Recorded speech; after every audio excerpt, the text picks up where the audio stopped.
पिरियन के ऊपर कि पिरियन क्या है, ठीक है, वायरॉइड के बाद।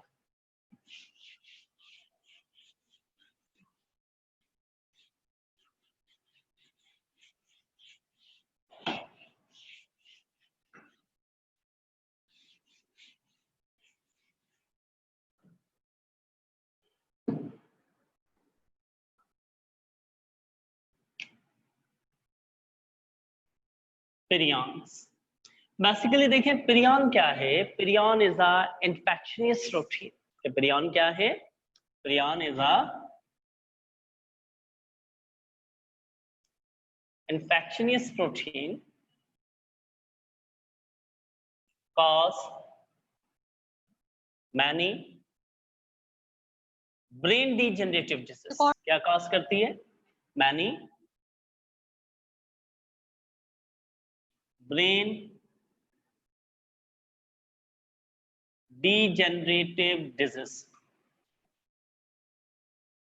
ये क्या कॉज करेगा? मैनी ब्रेन डिजेनरेटिव डिजीज को क्या करता है? कॉज करता है। जैसे कि सच एज, फॉर एग्जांपल मैं सपोज करता हूं, such as mad cow disease,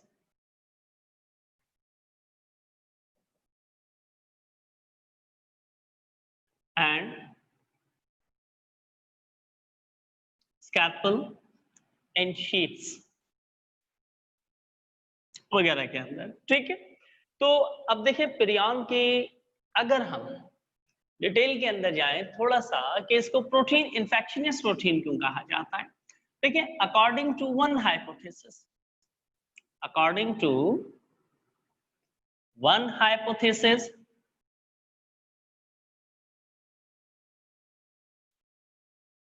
पिरियन is a protein. कि एक हाइपोथेसिस के मुताबिक पिरियन को क्या कहा जाता है? Is a protein. लेकिन मैं क्या कहता हूं कि but protein can not replicate on itself। कि हाइपोथेसिस के मुताबिक पिरियन को किसका नाम दिया जा रहा है? पिरियन के लिए कहा जा रहा है कि ये एक इन्फेक्शियस प्रोटीन है, ठीक है। लेकिन अच्छा, protein can not replicate on itself. Protein खुद से तो कभी रेप्लिकेशन करती नहीं है। आप जानते हैं कि प्रोटीन क्या है? Protein is a combination of amino acid. के प्रोटीन किसका कॉम्बिनेशन है? अमाइनो एसिड का कॉम्बिनेशन है। तो प्रोटीन कैसे रेप्लिकेट कर सकती है? अब इसके बारे में क्या कहा जाता है कि when prion enter in the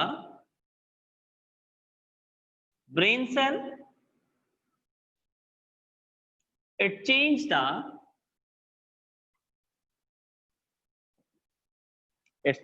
the normal brain protein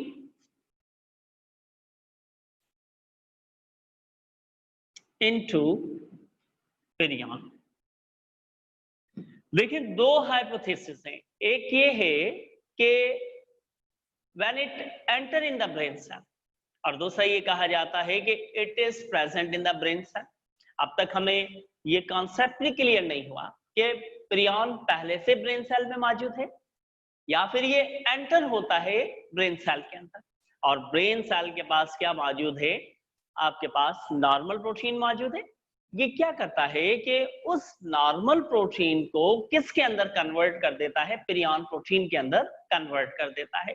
और जब नॉर्मल प्रोटीन पिरियन प्रोटीन के अंदर कन्वर्ट हो गई तो ऐसे में क्या होगा? कई किस्म के डिसऑर्डर, मेंटल डिसऑर्डर क्या है? पैदा होंगे। ऐसे में क्या? कई किस्म के मेंटल डिसऑर्डर पैदा होंगे। क्योंकि देखें पिरियन को क्या कहा जाता है? पिरियन को इसके अलावा क्या कहा जाता है कि prion is a misfolded protein. Misfolded protein कि ये बेसिकली क्या है? इन्फेक्शियस मिसफोल्डेड प्रोटीन है। एक ऐसी प्रोटीन जो फोल्ड होने से रह गई, फोल्ड होने से रह गई। अब प्रोटीन को फोल्ड कौन करता है? प्रोटीन को कौन फोल्ड करता है?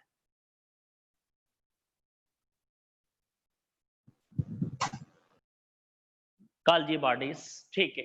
प्रोटीन को कौन फोल्ड करता है? गोल्जी बॉडीज प्रोटीन को क्या करते हैं? फोल्ड करते हैं। तो अब इसका मतलब तो ये हुआ कि इस प्रोटीन को गोल्जी बॉडीज ने फोल्ड नहीं किया होगा, जिसकी वजह से ये प्रोटीन क्या रह गई? मिसफोल्डेड रह गई। और मिसफोल्डेड होने की वजह से ये क्या बन गई? एक इन्फेक्शियस प्रोटीन बन गई। क्या बन गई? Infection protein. और जब ये प्रोटीन किसके अंदर एंटर हो रही है? ब्रेन सेल के अंदर। तो वहां ब्रेन सेल में जो नॉर्मल प्रोटीन है, जो नॉर्मल प्रोटीन है, उस नॉर्मल प्रोटीन को ये किस में कन्वर्ट कर रहे हैं? पिरियॉन्स के अंदर ये क्या कर रहे हैं? कन्वर्ट कर रहे हैं। ठीक है, तो इसीलिए मैं कहता हूं कि they increase their number, increase their number by chain reaction. Chain reaction, ये चेन रिएक्शन करते हैं और वहां पर अपने नंबर्स को क्या करते हैं? इंक्रीज करते हैं। जब इन्होंने नॉर्मल प्रोटीन को ब्रेन सेल्स की इन्फेक्शियस प्रोटीन मतलब पिरियॉन के अंदर कन्वर्ट कर दिया पिरियॉन ने, तो ऐसे में मेंटल डिसऑर्डर पैदा होंगे।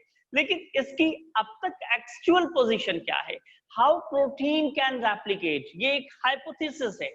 और इस हाइपोथेसिस के मुताबिक इसको अभी तक सिर्फ क्या कहा जाता है? इसको आपके पास प्रोटीन का नाम दिया जाता है। लेकिन मैंने आगे लिखा, देखिए, protein can not replicate on its cell. फिर प्रोटीन नहीं है तो सेल होगा, सेल है तो न्यूक्लियस होना चाहिए, लेकिन न्यूक्लियस मौजूद नहीं है। तो फिर बेसिकली प्रोटीन, ये पिरियॉन है क्या? इसकी जो एग्जैक्ट पोजीशन है अब तक क्लियर नहीं हो पाई कि ये प्रोटीन है या फिर क्या है। सिर्फ एक हाइपोथेसिस के मुताबिक इसको किसका नाम दिया जाता है? प्रोटीन का नाम दिया जाता है। और एक ऐसी इन्फेक्शियस प्रोटीन जो ब्रेन सेल में एंटर होके नॉर्मल ब्रेन सेल्स की प्रोटीन को भी किस में कन्वर्ट कर देती है? पिरियॉन के अंदर कन्वर्ट कर देती है। ठीक है, जिसकी वजह से ये मेंटल डिसऑर्डर पैदा होंगे। किसके अंदर मेंटल डिसऑर्डर पैदा होंगे? एनिमल्स के अंदर मेंटल डिसऑर्डर पैदा होंगे। स्क्रीन बहुत बेकार है, ब्लैक एंड व्हाइट मूवी लग रही है वैसे। अच्छा रुके 1 मिनट, मैं इसको जरा सेट करता हूँ। नहीं, मिटाना नहीं है इसको। अच्छा, इसका स्क्रीनशॉट ले, मैं स्क्रीन को जरा सेट करता हूँ। मैं स्क्रीन को सही करता हूँ। बुला यार उसको, शाहजेब को। क्यों, आज क्या हो क्या रही है? आज टॉपिक भी बेकार है, मजा नहीं आ रहा है टॉपिक में भी आज। इसको मैं साफ करता हूँ, साफ कर रहा हूँ मैं निर्मल। तो इसको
अभी देखो। ओहो, ये बात है। हाँ, डिफरेंस तो होगा, सही कह रही।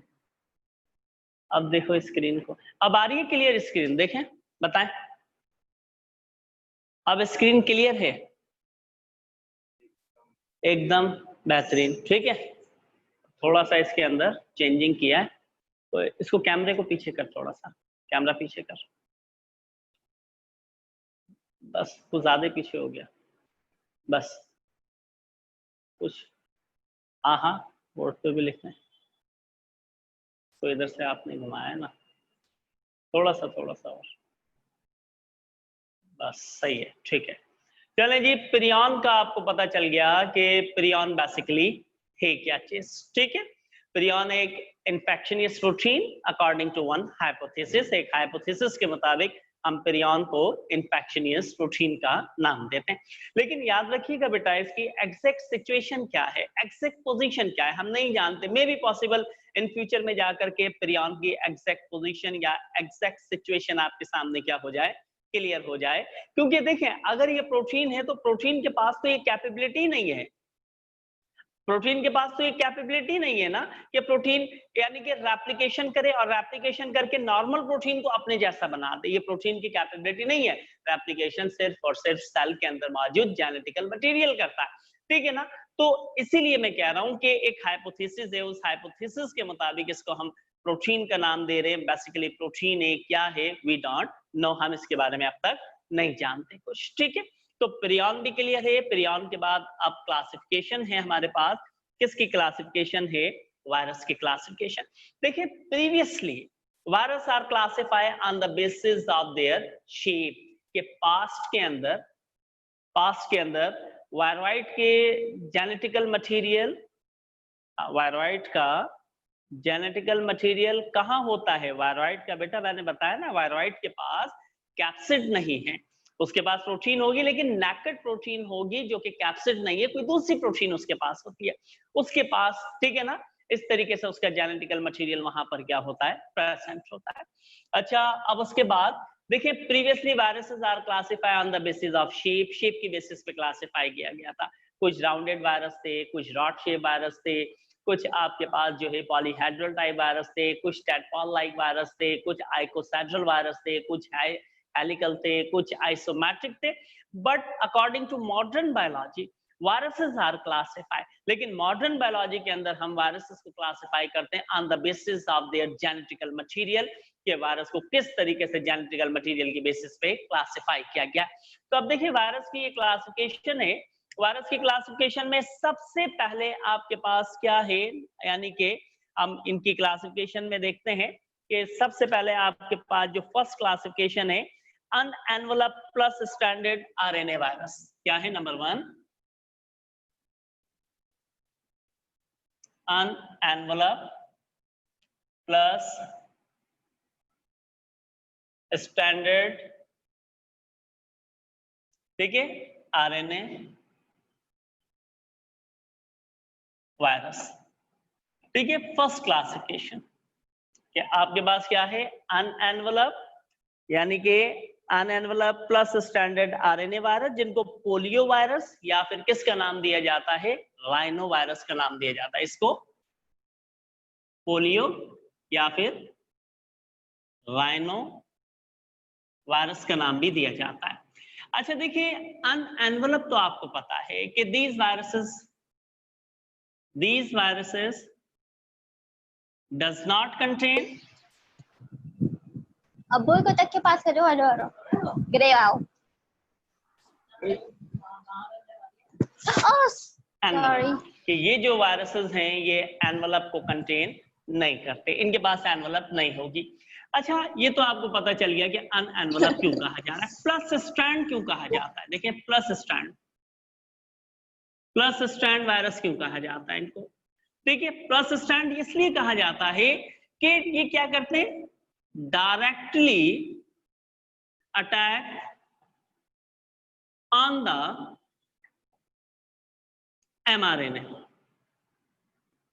mRNA after infecting the host cell, कि होस्ट सेल को इन्फेक्ट करने के बाद ये किसको इन्फेक्ट करते हैं, mRNA को इन्फेक्ट करते हैं। और आप जानते हैं कि mRNA के पास क्या मौजूद है, mRNA के पास जेनेटिकल इंफॉर्मेशन होगी, ठीक है। उस जेनेटिकल इंफॉर्मेशन को किसके पास लेके जा रहा होगा, राइबोसोम के पास, और राइबोसोम के पास ले जाके क्या बनाएंगे, राइबोसोम के पास ले जाके प्रोटीन बनेगी। प्रोटीन क्या होंगे, एंजाइम्स। प्रोटीन क्या होंगे, एंजाइम्स, और वो एंजाइम्स क्या करेंगे, टू कंट्रोल पर्टिकुलर फंक्शन। अब इसने क्या करा, एमआरएनए को ही इन्फेक्ट कर दिया। वो एमआरएनए जो जेनेटिकल इंफॉर्मेशन को लेकर के जा रहा था, तो अब बताएं जब एमआरएनए इन्फेक्टेड हो गया तो प्रॉपर रही उसके ऊपर जेनेटिकल इंफॉर्मेशन, प्रॉपर नहीं रहेगी। और जब जेनेटिकल इंफॉर्मेशन प्रॉपर नहीं रही तो राइबोसोम पे जाके प्रॉपर या पर्टिकुलर टाइप की प्रोटीन बना पाएगा, नहीं बना पाएगा। जब पर्टिकुलर टाइप की प्रोटीन नहीं बनेगी तो आप मुझे बताएं क्या पर्टिकुलर एंजाइम्स बन पाएंगे, नहीं बन पाएंगे। और जब पर्टिकुलर एंजाइम्स ही ना बने तो बॉडी में वो पर्टिकुलर फंक्शन परफॉर्म होगा, नहीं होगा। बॉडी का वो फंक्शन जब पर्टिकुलर या प्रॉपर वे के अंदर परफॉर्म नहीं होगा तो ऐसे में बॉडी के अंदर डिसऑर्डर पैदा होंगे, और जब बॉडी में डिसऑर्डर पैदा होंगे तो कोई ना कोई डिजीज डायग्नोज हो जाएगी। जैसे फॉर एग्जांपल पोलियो, जिसके अंदर organ of the body, different body के जो ऑर्गन्स हैं वो क्या हो जाते हैं, पैरालाइज हो जाते हैं, कैन नॉट मूव नहीं कर पाते हैं आपके पास, ठीक है।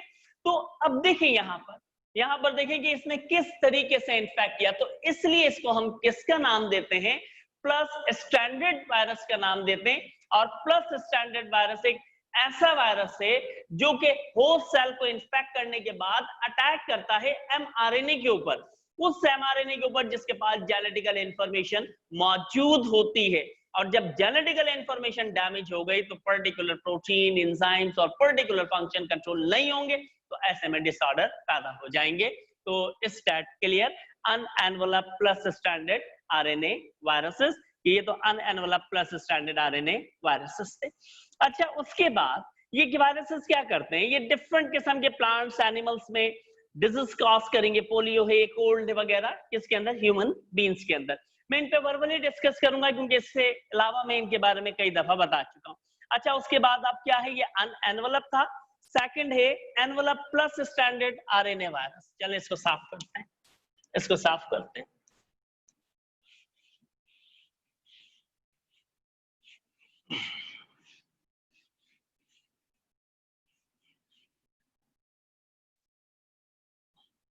देखिए ये है unenvelope plus standard RNA virus, hepatitis A and C का वायरस।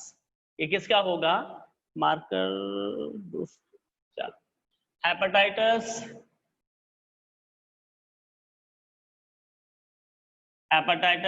ए एंड सी, ठीक है ना। ये वायरस क्या कॉज करेगा, हेपेटाइटिस ए और सी। देखिए मैंने आपको इससे पहले भी बताया था कि जिस वायरस के पास एनवेलप नहीं होगी वो इतना हार्मफुल वायरस नहीं होगा। देखिए पोलियो से बॉडी के ऑर्गन पैरालाइज हो जाते हैं लेकिन डेथ कॉजिंग नहीं हो पाती है। ये बार बार क्यों आ रहा है, पोलियो से बॉडी के ऑर्गन पैरालाइज हो जाते हैं लेकिन डेथ कॉजिंग नहीं हो पाती। लेकिन यहां पर देखेंगे एनवेलप वायरस है, और मैंने कहा था कि जिस वायरस के पास एनवेलप मौजूद होगा वो बहुत ज्यादा डेंजरस टाइप का आपके पास क्या होगा, वायरस होगा। और ये क्या कॉज करता है, हेपेटाइटिस ए और हेपेटाइटिस सी कॉज करता है। हेपेटाइटिस क्या है, आपके पास इन्फ्लेमेशन है, बेसिकली आपके पास क्या है, इन्फ्लेमेशन ऑफ लिवर, या फिर आप कह सकते हैं इन्फेक्शन ऑफ लिवर, के लिवर का इन्फेक्शन, ठीक है, जिसके अंदर लिवर का साइज क्या हो जाता है, लार्ज हो जाता है। और लिवर आपकी बॉडी का लार्जेस्ट क्या है, ग्लैंड है, जो कि कोई एक नहीं कई फंक्शन कर रहा होता है। मेटाबॉलिज्म ऑफ कार्बोहाइड्रेट करेगा, मेटाबॉलिज्म ऑफ लिपिड्स करेगा, yes, largest gland of your body. Metabolism of carbohydrate, lipids, bile pigment के फॉर्मेशन, डिटॉक्सिफिकेशन, ठीक है, ऑर्गेनाइज कई किस्म के फंक्शंस के अंदर लीवर आपके पास क्या इन्वॉल्व है। और जब लीवर के अंदर इंफेक्शन पैदा हो जाए तो आप देखें एक नहीं नंबर ऑफ डिसऑर्डर वहां पर क्या होना शुरू हो जाएंगे, डेवलप होना शुरू हो जाएंगे। यही वजह है कि अगर हेपेटाइटिस ए और सी के अंदर तो मोस्टली क्या कॉजिंग हो जाती है, डेथ कॉजिंग हो जाती है, क्योंकि हेपेटाइटिस सी की अब तक हमारे पास कोई वैक्सीनेशन मौजूद नहीं है, जबकि हेपेटाइटिस ए की फिर हमारे पास, हेपेटाइटिस बी की फिर हमारे पास क्या मौजूद है, वैक्सीनेशन मौजूद है, ठीक है। तो अनएनवेलप ऐसे वायरस है जिनके पास एनवेलप मौजूद नहीं होगी। ये कौन सी डिजीज कॉज करते हैं, लीकेमिया कॉज करेंगे। लीकेमिया किसको कहते हैं, cancer, cancer of blood cells या फिर कैंसर ऑफ बोन मैरो या आपके पास ब्लड सेल्स का यानी कि ब्लड कैंसर या फिर येलो फीवर को ये क्या करेंगे, कॉज करेंगे आपके पास। ठीक है, तो अच्छा उसके बाद ये तो आपके पास क्या था, envelope plus standard RNA viruses. अब आगे चलते हैं नेक्स्ट के ऊपर। नेक्स्ट है आपके पास minus stand RNA virus, rhabdovirus. Third, ये 2 था। थर्ड है आपके पास एनवेलप माइनस स्टैंड, के एनवेलप माइनस स्टैंड आपके पास आरएनए वायरस। चले एनवेलप हटा दें, मैं से बुक का लिखता हूं, बुक के अंदर जो है clear, minus stand RNA viruses. Minus stand RNA virus, इसके अंदर क्या आ जाएगा आपके पास, यानी कि इसमें आपके पास रैप्डो वायरसेस आ जाएंगे। ठीक है, इसके अंदर कौन से वायरसेस आ जाएंगे आपके पास, रैप्डो वायरसेस। ठीक है, रैप्डो वायरसेस। अब देखिए इसके बारे में, या फिर पॉक्स वायरस, पॉक्स देखा, चिकन पॉक्स जिसको आप कहते हैं, पॉक्स वायरसेस भी कह सकते हैं इसको, या फिर पॉक्स वायरस, ये आ जाएंगे। अब माइनस किसको कहते हैं, प्लस तो आपको पता चल गया। माइनस में देखें, माइनस में क्या होगा कि प्लस के अंदर तो मैंने कहा कि डायरेक्टली इन्फेक्ट करेगा, प्लस में डायरेक्टली एमआरएनए को इन्फेक्ट कर रहा था, लेकिन माइनस के अंदर ये क्या काम करेगा कि यहां पर प्लस और माइनस स्टैंड दोनों में डिस्टिंग्विश है। ये क्या कैरी करेगा, RNA strand complementary to the mRNA. इसके पास क्या होगा, RNA strand complementary to the mRNA that carry the genetical information. ये कॉम्प्लीमेंट्री समझते ना, अपोजिट। कॉम्प्लीमेंट्री किसको कहते हैं, अपोजिट को कहते हैं। इसके पास जो है बेसिकली आप यूं कहते हैं ना कि कॉम्प्लीमेंट्री टू द एमआरएनए, मतलब अब तक जो इससे पहले वाला प्लस स्टैंड था उसके पास तो नॉर्मली आपके पास जेनेटिकल इंफॉर्मेशन मौजूद थी, लेकिन इसके पास आरएनए कॉम्प्लीमेंट्री स्टैंड होगा और वो अपोजिट होगा किसके, एमआरएनए के। किसके अपोजिट होगा, एमआरएनए के। मैंने आपको सिंथेसिस ऑफ प्रोटीन के अंदर भी इसके बारे में बताया था, अगर आपको याद हो कि डीएनए के पास जो इंफॉर्मेशन होती है उसके यानी कि इंफॉर्मेशन को कॉपी कौन करता है, एमआरएनए कॉपी करता है। तो इसके पास आरएनए जो कॉम्प्लीमेंट्री स्टैंड है वो किसके अपोजिट है, आरएनए कॉम्प्लीमेंट्री स्टैंड वो एमआरएनए के अपोजिट है। ठीक है, उसके बाद फिर देखें ये क्या करेगा, ये भी आपके और वो जेनेटिकल इंफॉर्मेशन को ये क्या करेगा, डिस्ट्रॉय करेगा, जिसकी वजह से सेल के फंक्शंस क्या हो जाएंगे, आपके पास अफेक्टेड हो जाएंगे। ये जो वायरस है, यस, ये आपके पास बेसिकली अनएनवेलप वायरस है, क्योंकि ये कौन सी डिसऑर्डर कॉज करता है, ये ज्यादातर डिसऑर्डर कौन से कॉज करेगा, फ्लू कॉज करेगा, मम कॉज करेगा, रैबीज कॉज करेगा। ठीक है, अब मम्स वगैरह के बारे में आप जानते हैं, चलें, मम्स है, रैबीज है या फिर फ्लू है। देखिए ये सिंपल है फ्लू, ठीक है, इसको ट्रीट किया जा सकता है। रैबीज आप जानते हैं किसको कहते हैं, रैबीज किसके बाइट करने से हो जाती है, रैबीज बेसिकली एक आपके पास क्या है, वाटर रिपल्शन डिजीज है, एक वाटर रिपल्शन डिजीज है। डॉग के बाइट करने से आपको क्या होता है, रैबीज होता है। देखिए होता क्या है कि वायरस डॉग के अंदर मेंटल डिसऑर्डर पैदा करता है, मेंटल रिटार्डेशन पैदा कर देता है, जिसकी वजह से वो क्या करता है, बाइट करना स्टार्ट कर देता है। उसके सलाइवा के अंदर ये वायरस मौजूद होता है। जब वो बाइट करता है तो टीथ कहां जाते हैं, मांस के अंदर जाते हैं, और उन टीथ के ऊपर सलाइवा मौजूद होता है, और उस सलाइवा के थ्रू ये वायरस आपकी बॉडी के अंदर क्या कर जाता है, ट्रांसमिटेड कर जाता है, इनसाइड चला जाता है। तो इसको आप हाइड्रोफोबिया कह सकते हैं, इस डिसऑर्डर को हाइड्रोफोबिया, क्योंकि ये एक क्वेश्चन आ चुका है एंट्री के अंदर भी कि हाइड्रोफोबिया यानी कि बेसिकली क्या है, किसकी वजह से, रैबीज यानी कि डॉग के बाइट करने की वजह से होता है, रैबीज की वजह से, जिसको आप कहते हैं कि is a water repulsion disease. और जबकि मम्स क्या है, mumps is a swelling of, आपके पास क्या है, यानी कि ग्लैंड्स, कि यहाँ पर आपके क्या मौजूद है, ये स्लैवरी ग्लैंड्स मौजूद है, या पैराक्राइट ग्लैंड्स मौजूद है। तो यहाँ पर इनके अंदर क्या पैदा हो जाती है, स्वेलिंग पैदा हो जाती है, ये एरिया जो है इनलार्ज हो जाता है। ठीक है, परमानेंटली तौर पे नहीं होता। अब उससे क्या होता है कि आपको कोई भी चीज स्पीच करने में, ड्रिंक करने के अंदर क्या होती है, प्रॉब्लम्स होती है। ठीक है, फिर ऐसी कंडीशन में कोल्ड वाटर को या सिट्रिक टाइप की चीजों को क्या किया जाता है, अवॉइड किया जाता है, डिफरेंट किस्म की एंटीबायोटिक्स या मेडिसिन के यूज किया जाता है, और फिर जाकर के ये आहिस्ता आहिस्ता क्या हो जाता है, ट्रीट हो जाता है। तो फ्लू भी ट्रीट हो जाता है, रैबीज भी ट्रीट किया जा सकता है वैक्सीनेशन के थ्रू। अगर रैबीज को ट्रीट ना किया जाए तो थोड़े से मेंटल डिसऑर्डर क्या हो जाते हैं, डेवलप हो जाते हैं। मम्स को भी क्या किया जा सकता है, ट्रीट किया जा सकता है आपके पास। तो देखिए ये माइनस स्टैंड जो डिसऑर्डर कॉज कर रहा है, उन डिसऑर्डर को मैंने यहाँ पर क्या किया, डिस्कस किया। उसके बाद नंबर 4 है रेट्रोवायरस। उसके बाद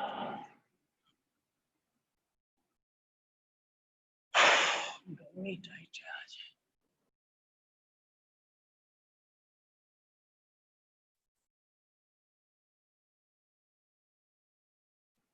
रेट्रोवायरस के बेसिकली ये रेट्रोवायरस आपके पास क्या है।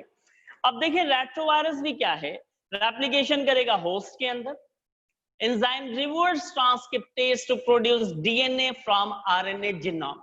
रिवर्स ट्रांसक्रिप्टेज, अब आपने ट्रांसक्रिप्शन पढ़ा था ना, ट्रांसक्रिप्शन में ठीक है आपने क्या पढ़ा था कि डीएनए से क्या बन रहा था, डीएनए से क्या बन रहा था ट्रांसक्रिप्शन में, बताएं। डीएनए से क्या बन रहा था, एमआरएनए बन रहा था, डीएनए से एमआरएनए बन रहा था, ठीक है। लेकिन अब यहां पर अपोजिट प्रोसेस है, अपोजिट प्रोसेस है। अब यहां पर क्या होगा, आरएनए से आपके पास किसकी फॉर्मेशन हो रही है, आरएनए से, यानी कि आरएनए से फॉर्मेशन हो रही है आपके पास to produce DNA from its RNA genome. DNA से क्या प्रोड्यूस हो रहा है अब, आरएनए, ठीक है। तो अपोजिट प्रोसेस कि वहां पर डीएनए से एमआरएनए की प्रोडक्शन हुई, लेकिन यहां पर अपोजिट प्रोसेस हो रहा है, यानी कि RNA to DNA, RNA genome मतलब आरएनए की न्यूक्लियोटाइड किसकी फॉर्मेशन कर रही है, डीएनए की। तो इसीलिए हम इसको कह रहे हैं रिवर्स ट्रांसक्रिप्टेज प्रोसेस। ये एक रिवर्स प्रोसेस है, रिवर्स ट्रांसक्रिप्टेज प्रोसेस, जिसके अंदर आपके पास क्या है, यानी कि अपोजिट टाइप का क्या प्रोसीड हो रहा है, फंक्शन प्रोसीड हो रहा है, ठीक है। अच्छा देखिए ये भी आपके पास एनवेलप वायरस होगा। एनवेलप वायरस होने के साथ साथ ये क्या बहुत से आपके पास डिसऑर्डर, बहुत सीरियस किस्म के डिसऑर्डर कॉज करेगा, जैसे एचआईवी। एचआईवी आप जानते हैं ना, ह्यूमन इम्यून वायरस, ठीक है। ह्यूमन इम्यून वायरस एक ऐसा वायरस जो किसके ऊपर अटैक करता है, इम्यून सिस्टम के जो सेल्स T4 lymphocytic उन पे अटैक करेगा, या फिर क्या कॉज करेगा, हेपेटाइटिस बी को क्या करेगा ये वायरस कॉज करेगा। तो नंबर 4 तो ये हो गया। उसके बाद आगे जल्दी जल्दी से डिस्कस करते हैं नंबर 5, डबल स्टैंडेड आरएनए वायरसेस, जिनको आप रियो वायरसेस का नाम भी देते हैं, ठीक है। देखिए ये आइकोसैड्रल आरएनए वायरसेस, आइकोसैड्रल किसको कहते हैं, एक ऐसा वायरस जिसके कितने फेसेस मौजूद हों, 20 के करीब फेसेस या कॉर्नर मौजूद हो, उसको हम किसका नाम देते हैं, आइकोसैड्रल वायरस का नाम देते हैं। ये प्लांट और एनिमल को इन्फेक्ट है, यानी कि इन्फेक्ट करेगा, डिजीज कॉज करेगा, Colorado tick fever. Colorado basically is the name of the dog, ये एक नेम था किसका, डॉग का, और डॉग से फर्स्ट टाइम ये प्रिवेलिंग की थी किसके अंदर, ह्यूमंस के अंदर। तो इसीलिए इसको हम क्लोराडो टिक फीवर का नाम देते हैं। इसके अंदर क्या होता है कि आपका बॉडी टेम्परेचर जो है वो वायरस की वजह से डिस्टर्ब हो जाता है। उसके बाद नेक्स्ट है आपके पास न्यू कह लीजिए कि स्मॉल जीनोम डीएनए वायरस, जिनको पर्वो वायरसेस का नाम दिया जाता है।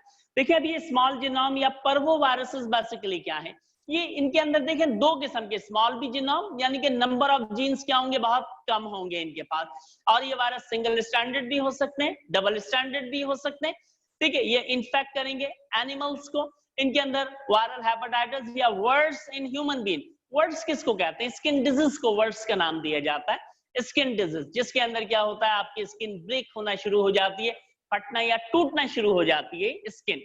उसके बाद जल्दी से आ जाए medium genome and large genome के ऊपर, कि मीडियम एंड लार्ज जीनोम क्या है, हर्प्स वायरसेस कहलाएंगे। ये डबल स्टैंडर्ड वायरसेस होंगे। हर्प शिंगल डिजीज, हर्प शिंगल डिजीज देखें किसको कहते हैं, कि बॉडी के ऊपर रैशेस, आपने देखा होगा रेड कलर के बॉडी के ऊपर रैशेस प्रोड्यूस हो जाते हैं, लेकिन इन रैशेस के अंदर क्या होता है, पेन होता है, painful rashes are produce on the skin called herp shingle disorder, यानी कि ऐसे रैशेस जिनके अंदर बहुत ज्यादा क्या होगा, पेन होगा। तो इसीलिए इस डिजीज को हम हर्प शिंगल का नाम देते हैं, या कैंसर या पॉक्स जिसको आप कहते हैं चिकन पॉक्स वगैरह का नाम दिया जाता है, या स्मॉल पॉक्स कहा जाता है। और बाकी बैक्टीरियोफेज वायरसेस क्या होते हैं, बैक्टीरियोफेज वायरसेस मैं आपको पहले भी बता चुका हूं कि virus kill the bacteria is called bacteriophage viruses. अच्छा उसके बाद देखें, उसके बाद एनिमल डिजीज हैं। अब एनिमल डिजीज के अंदर आपके पास पोलियो आ जाता है, कोल्ड आ जाता है, येलो फीवर आ जाता है, डेंगू है, एड्स है, रैबीज है, मीजल्स है, मम्स है, ठीक है। तो अब देखिए ये ऐसी डिजीज हैं कि मुझे नहीं लगता कि मैं आपको इनके बारे में बता करके यहाँ पर हम बेकार के अंदर टाइम को किल करें। पोलियो आप जानते हैं कि is very common in south Asian countries, south Asian countries के अंदर बहुत ज्यादा ये क्या है, कॉमन है। इसके अंदर बॉडी के ऑर्गन क्या हो जाते हैं, पैरालाइज हो जाते हैं। कोल्ड क्या है, आपके पास अपर रेस्पिरेटरी ट्रैक्ट का इंफेक्शन है।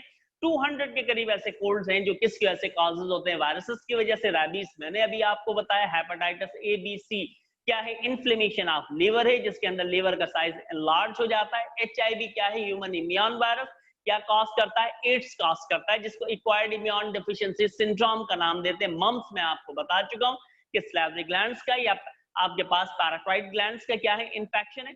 तो ये सारे वो डिसऑर्डर जिनको अभी कुछ देर पहले मैंने वर्बली आपको बताया, हम इनमें 2 डिसऑर्डर को डिटेल के अंदर थोड़ा सा डिस्कस कर लेते हैं, बाकी आप इनको अपने तौर पर रीड आउट कर लीजिएगा, समझने वाले इनके अंदर कोई ऐसी खास चीज नहीं है। मैं एड्स के ऊपर डिस्कशन कर लेता हूं थोड़ी सी, और हेपेटाइटिस के ऊपर डिस्कशन कर लेता हूं कि हेपेटाइटिस ए बी और सी क्या होगा।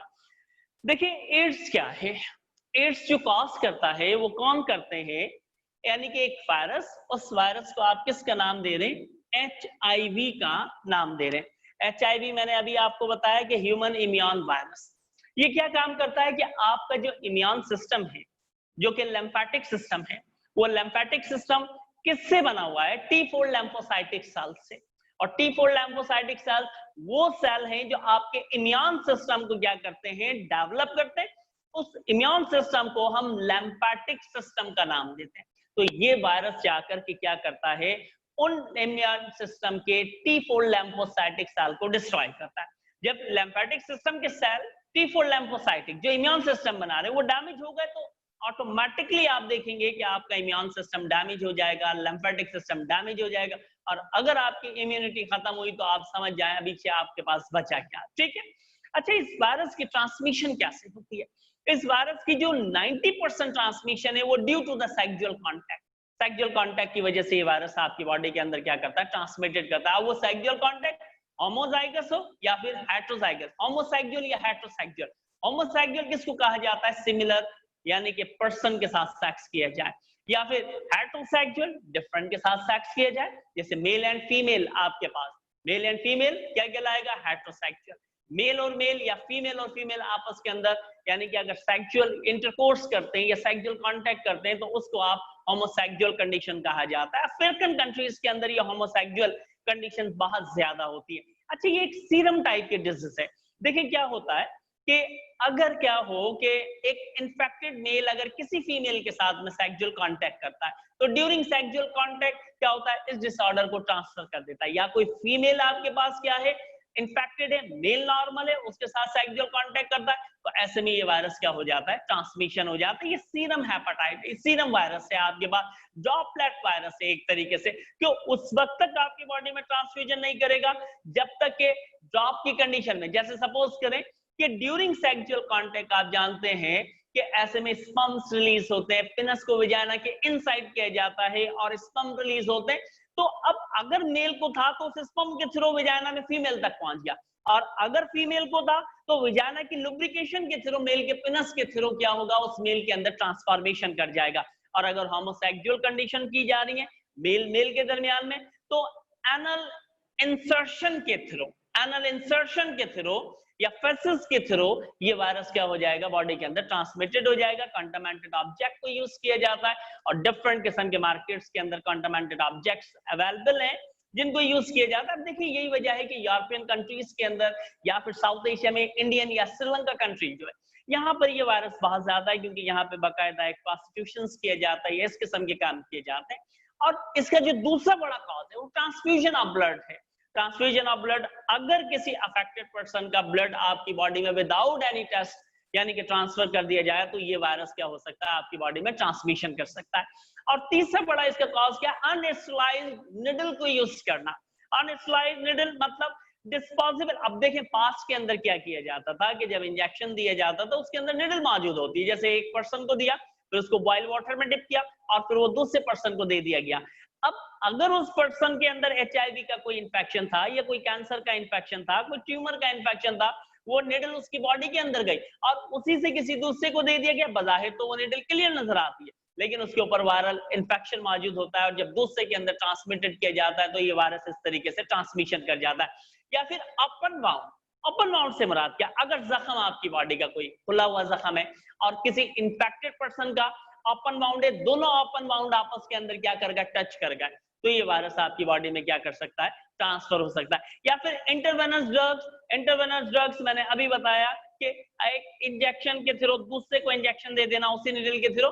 देखिए पास में होता था, अब डिस्पोजेबल सिरिंज को क्या किया जाता है, यूज किया जाता है। मां से पैदा होने वाले बेबी को हो सकता है, क्योंकि जो बेबी है बेसिकली वो यूट्रस में मौजूद होता है मदर के, और किसके थ्रू अटैच होता है, प्लेसेंटा के थ्रू अटैच होता है, और उस प्लेसेंटा के अंदर क्या मौजूद होती है, यानी कि हंड्रेड्स की तादाद के अंदर, बिलियंस की तादाद के अंदर ब्लड वेसल्स होती हैं, और उन ब्लड वेसल्स के थ्रू बेबी का फूड और ऑक्सीजन क्या हो रही होती है, सप्लाई हो रही होती है। ठीक है, तो मां से पैदा होने वाले बच्चे के अंदर भी ये क्या हो सकता है, डिसऑर्डर ट्रांसफर हो सकता है। ठीक है, अच्छा ये तो इसकी क्या है, ट्रांसमिशन है। ठीक है, अब इसके साइन एंड सिम्टम क्या है, मैं थोड़ा सा इसके साइन और सिम्टम के ऊपर बात करता हूं। कॉपी केट सर, बॉइल वाटर में अगर निडल डाल दी जाए तो वायरस डेड हो जाएगा। हाँ,